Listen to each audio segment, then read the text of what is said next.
O que você faria se você se mudasse para um quarto numa casa de pensão, num sótão, e nesse quarto você encontrasse uma caixa com ossos? E não quaisquer ossos, mas ossos de um anão. Seria um pouco estranho, não é mesmo? É exatamente sobre isso que a gente vai falar hoje. Vem comigo.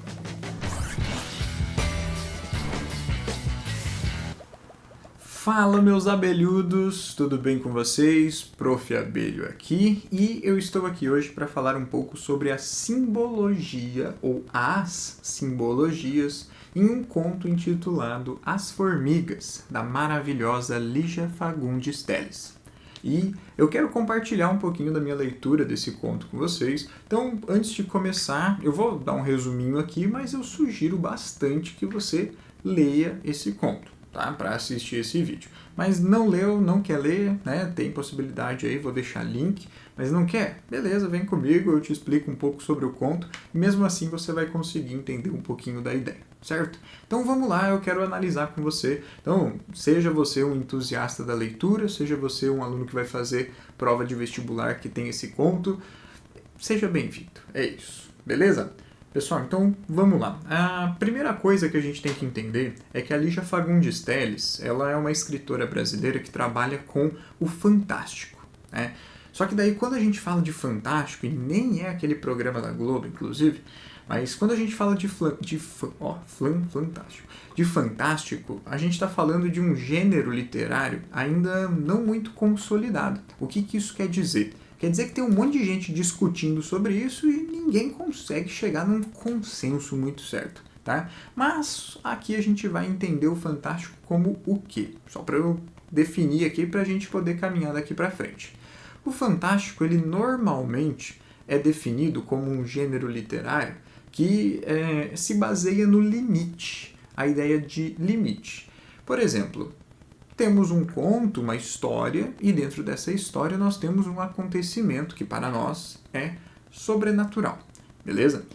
O que vai acontecer? Se esse acontecimento aparentemente sobrenatural ele foi explicado racionalmente, isso vai gerar ali uma certa explicação e tá tudo bem, não tem nada sobrenatural ali.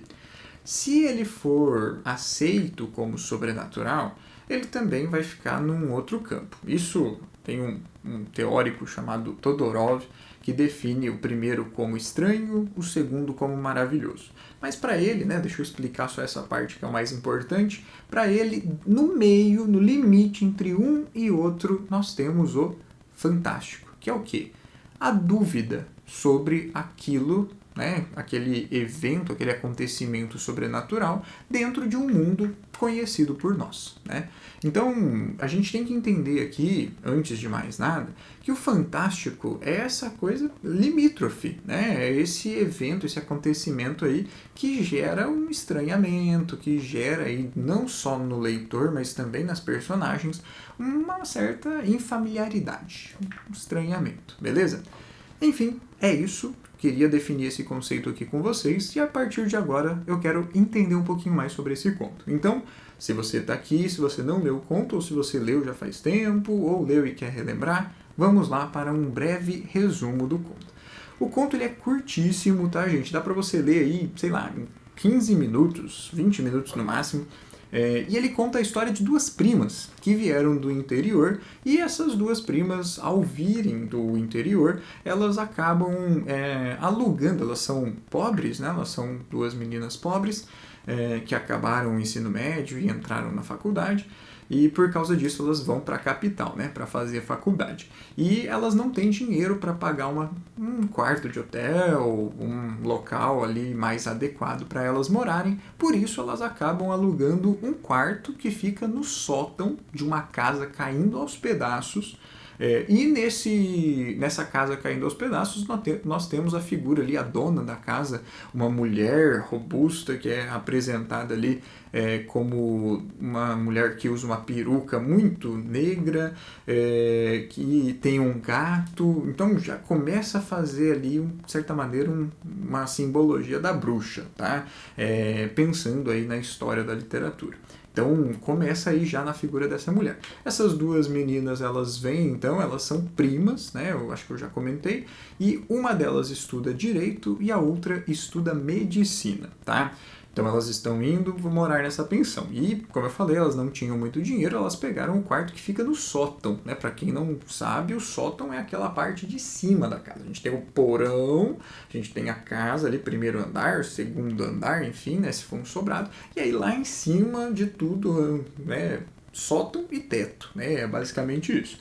Então, basicamente, a gente tem aqui, nesse momento, né? Vamos pensar assim, elas chegando nessa casa, e quando elas estão entrando ali próximo ao quarto, elas têm que subir 2 lances de escada, são 2 escadas diferentes para acessar, uma escada normal, outra escada espiralada, né? Um local de difícil acesso, vamos pensar assim.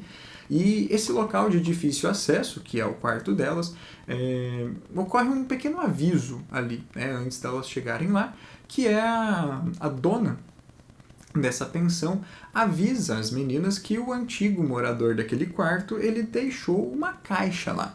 E nessa caixa era uma caixa que continha ossos. Aí as duas já ficaram meio, como assim ossos, né? E a mulher falou que ele também era um estudante de medicina e por causa disso ele então mexia muito nessa caixa, né? E não eram quaisquer ossos, eram ossos de um anão.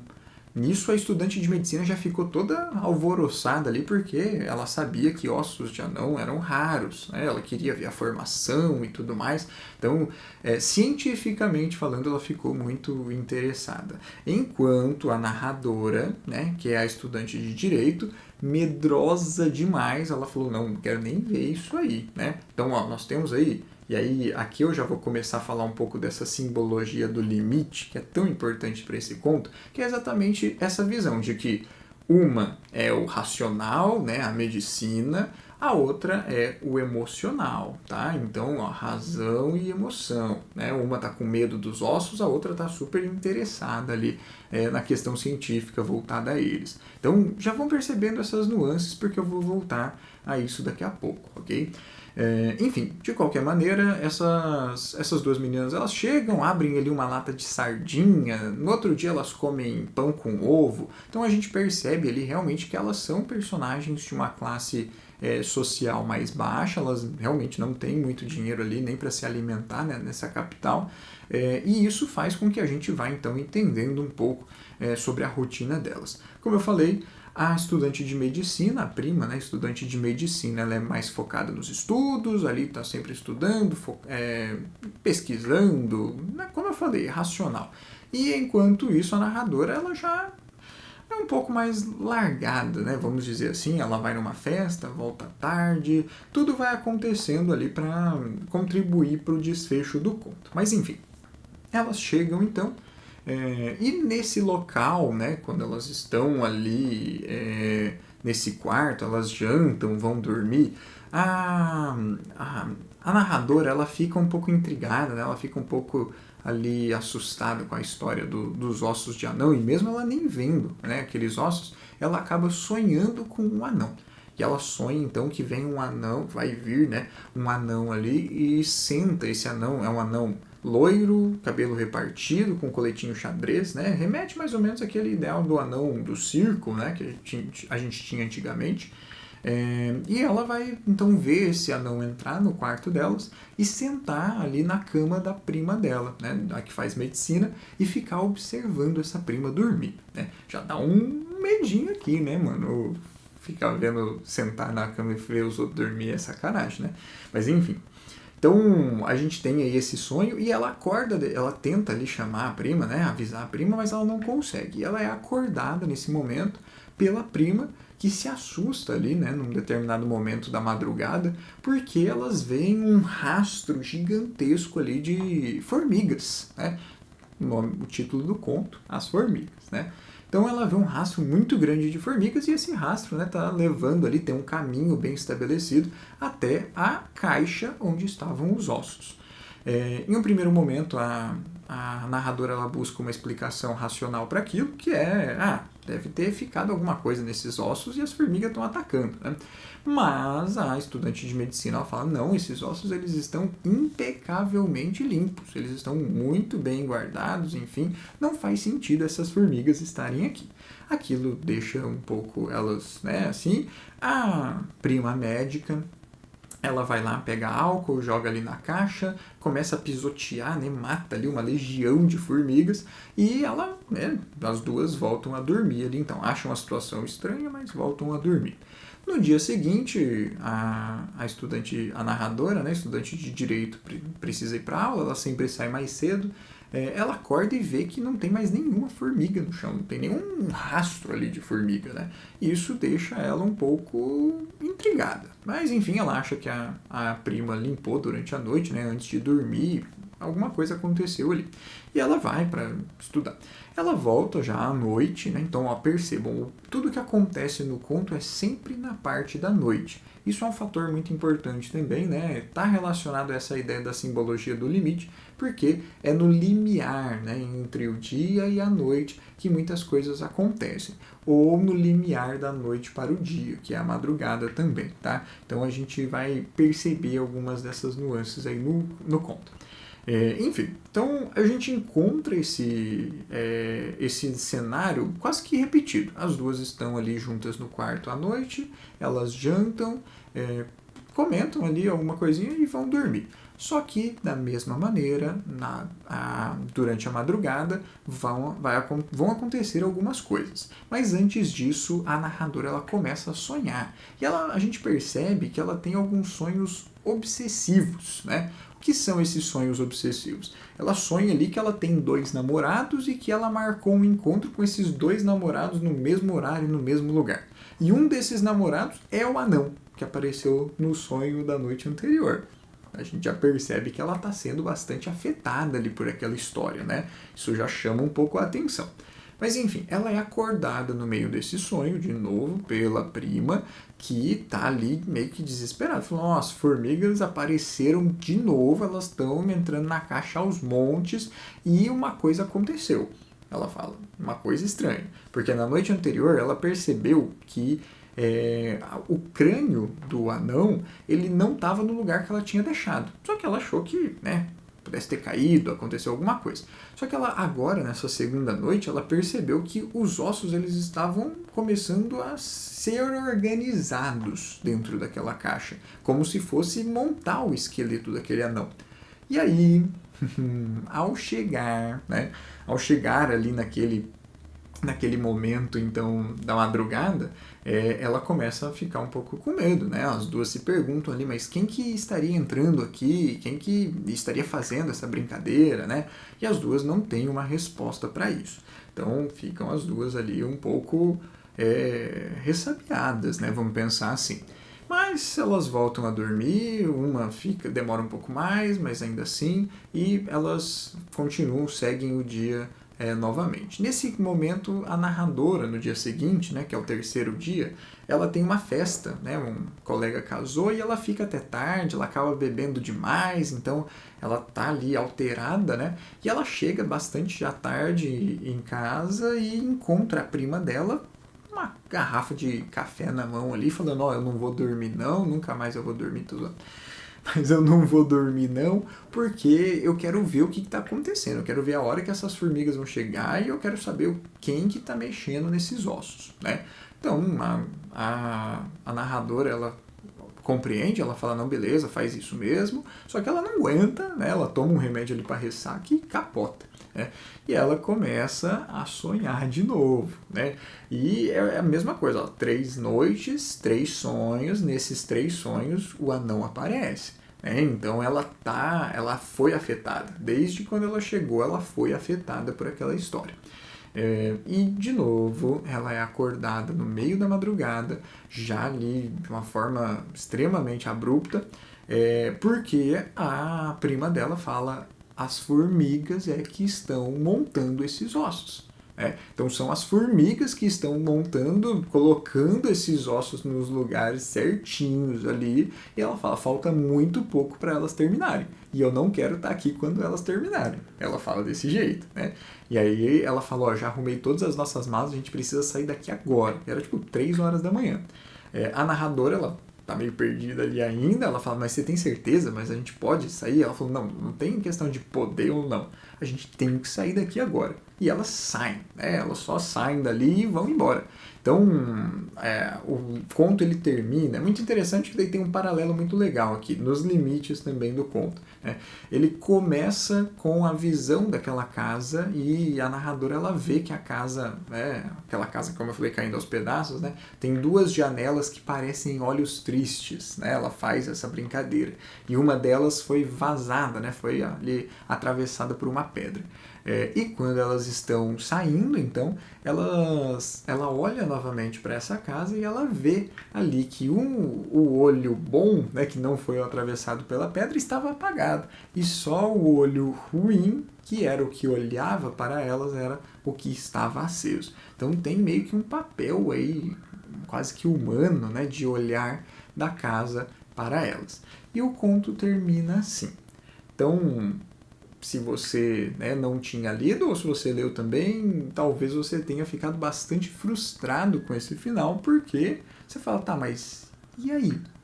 E o esqueleto do anão lá? E os ossos do anão? Juntou? Não juntou? Ganhou vida? Não ganhou? Né? Então, aqui isso é uma característica da Lígia Fagundes Telles. Ela gosta de finais abertos. Então, é o famoso você que lute, né? Você que lute, então, para interpretar, para pensar no que pode ter acontecido, no que não pode. O papel é seu, leitor, certo? Enfim, mas vamos lá que agora, então, passado o enredo, eu quero passar algumas simbologias, eu quero trazer aqui algumas provocações para vocês verem que a Lígia Fagundes Telles, ela é uma escritora tão boa, mas tão boa, que nada é de graça no conto dela. A gente percebe escritores bons exatamente dessa maneira, principalmente quando a gente fala de conto, que é uma narrativa curta, que tem que ser ali sintética, né? E por causa disso, então, não tem como você ficar colocando coisa aleatória lá. Você tem que colocar aquilo que precisa, né? E a Lígia Fagundes Telles faz isso muito bem, né? Muito bem mesmo. Então, a gente pode começar aqui pensando, né? Eu vou retomar alguns pontos do conto agora. A gente pode começar pensando num aspecto bem interessante, que é a recomposição dos ossos do anão. A gente percebe que cria-se aqui, e eu vou falar muito essa palavra aqui ainda, cria-se aqui um limite, né? Por quê? Vamos pensar, qual que é o limite da vida humana? A morte. Pensem comigo dessa maneira. O limite da vida é a morte. Então, nosso corpo se desenvolve, né? Vamos pensar assim, vai crescendo, diminuindo, enfim, né? Mas ele vai se desenvolvendo, vai vivendo, vai se atualizando durante a vida. Quando chega a morte, o que acontece? A decomposição. Então, o nosso corpo ele se compõe, alcança o seu limite, morre e se decompõe. Olha o caminho inverso. Os ossos do esqueleto estão voltando, né? Eles estão fazendo o caminho contrário, então eles estão indo em direção àquele limite, àquela fronteira entre vida e morte. Por isso que eu falei que esse conto é um conto fantástico, né? Mas a gente não tem certeza se eles estão, mas enfim, não precisa ter, mas tem uma sugestão ali, tá bom? Isso é uma questão que eu acho que é muito interessante, porque nós encontramos então nesses limites, nessas fronteiras, e a Lígia Fagundes Telles, ela adora trabalhar também com essa questão de fronteira, de limite, em todos os contos dela. Então a gente encontra aqui já uma simbologia muito importante para a gente refletir sobre o processo de composição da nossa vida e o processo de decomposição dela, né? Mas enfim, então são elementos que vão se encontrando aí. E aí também já comentei, mas só reforçando, como os opostos vão aparecendo de novo, né? Porque a gente tem ali vida e morte, né? O anão, a morte, que, como eu falei, está voltando à vida, e as meninas, né? As 2 primas que estão vivas, mas lembrando, Para os mais pessimistas, a cada segundo que passa, nós estamos mais próximos da nossa morte. Então, a cada respirada que a gente dá, a gente está morrendo mais um pouco, não é mesmo? Então, nós estamos indo de encontro à morte. O anão que estava morto está indo de encontro à vida. Ó, opostos. Esses opostos são marcados também nas duas meninas, porque, como eu falei, uma estuda direito, é mais emocional, é assustada, não quer nem ver os ossos. A outra estuda medicina, é mais racional, é mais interessada, é mais científica. Então, ó, são opostos, mesmo elas morando juntas, mesmo elas estando ali naquela mesma situação, elas representam esse oposto, certo? Beleza. A gente tem também aqui duas figuras muito interessantes, que é a figura do anão e a figura da dona da pensão. A dona da pensão, como eu falei, ela tem um gato, ela tem uma peruca, ela tem toda uma feição ali meio horrível, né, do ponto de vista, e isso representa muito o ideário da bruxa, né? Então, certeza que ela não fala no conto, né, mas certeza que é um gato preto, só para dar aquela reforçada na ideia de bruxa. Mas ainda assim, então, só para vocês entenderem, né? A figura da bruxa, é isso, basicamente. Enquanto isso, o anão, ele representa basicamente uma figura muito famosa na literatura também, junto com a bruxa, que é um fantasma, né? Então, os ossos ali se mexendo representam um fantasma. O que é esse fantasma? É aquele que já foi, mas que por algum motivo não completou a travessia para essa vida após a morte. Por algum motivo ele ainda se liga a esse mundo. E como eu já falei para vocês, nesse conto a gente não faz ideia se realmente fosse um fantasma, o motivo dele estar preso, né? Fica para sua imaginação aí, faz uma fanfic. Enfim, e outro aspecto que me chama muita atenção nesse conto é a escadinha espiralada que tem para chegar no sótão. Explico. Quando a gente pensa numa espiral, percebam, ó, a ideia de espiral ela é muito interessante porque ela vai indo e voltando, certo? Da mesma maneira, nós temos aqui 3 dias, ou melhor, 3 noites, que as meninas vão indo e voltando. Por quê? São as mesmas coisas que acontecem. Ó, elas saem de casa, vão estudar na faculdade, voltam para casa, jantam, dormem, acordam no meio da madrugada. Dormem de novo. Saem de casa, voltam. Percebam que tem uma visão espiralada. Então, aquela escada que sobe ali para o sótão é também a estrutura que a Lígia fez para o conto. Não tinha pensado nisso, né? É muito legal. Enfim, além disso, aí outra questão que eu acho genial nesse conto é o sótão. Por que não um porão, por exemplo? Daria um medo igual, né? Sótão, porão. Mas por que o sótão? Porque nessa casa que, como eu falei para vocês, é humanizada, lembra, a casa é humanizada. Por que ela é humanizada? Porque a narradora chega lá e já vê os olhos, né? As janelas sendo representadas como olhos. Então essa casa é humanizada. Então, quanto mais alto você vai, então ó, a casa ela é como se fosse um rosto, né? Então, ó, quanto mais alto você vai, onde você chega? No cérebro. Então, o sótão não é o cérebro, calma. O sótão é o subconsciente, o inconsciente. É onde estão os nossos medos mais profundos. Então, é lá no sótão que tudo acontece. Olha que genial ela colocar todas essas coisas acontecendo no sótão. Elas não acontecem no quarto da dona da pensão. Elas acontecem lá no sótão, que é essa representação do nosso inconsciente, que é onde estão os medos que nós normalmente recalcamos, que nós não enfrentamos, que nós ficamos ali de alguma maneira escondendo um pouco para não ter que lidar com eles. Certo? Enfim, existem aqui inúmeras outras simbologias, existem vários estudos sobre esse conto, mas eu queria trazer um pouquinho da minha visão para vocês sobre ele. Então, independente se você vai fazer vestibular, se você está lendo esse conto por prazer, eu acredito que é uma leitura que vale muito a pena, porque a Lígia Fagundes Telles é espetacular. Espero que você tenha gostado. Se você gostou, não se esqueça, curta, comente, compartilha, isso ajuda demais. Eu espero você no próximo vídeo. Tchau, tchau!